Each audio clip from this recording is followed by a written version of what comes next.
ठीक है बस ठीक है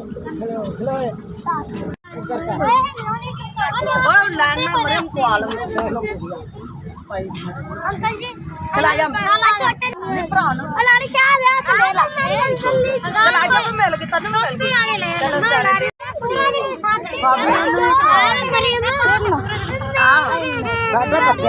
क्यों नहीं आनी पूरी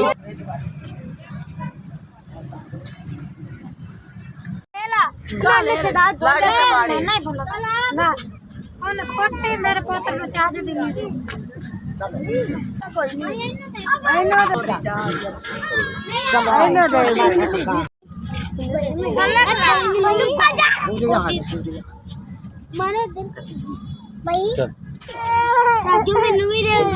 सबर तो करो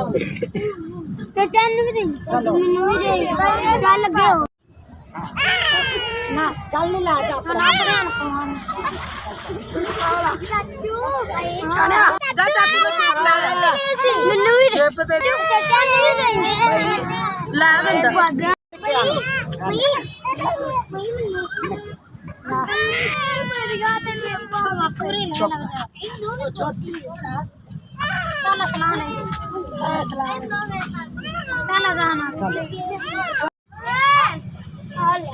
देती ना पूछो लड़ो ना कर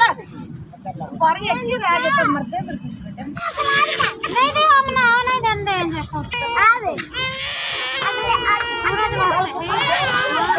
हेलो है मेरे सारा भाई मैंने बारिश का मौसम है सगस ओ गई होंदी कोठी थले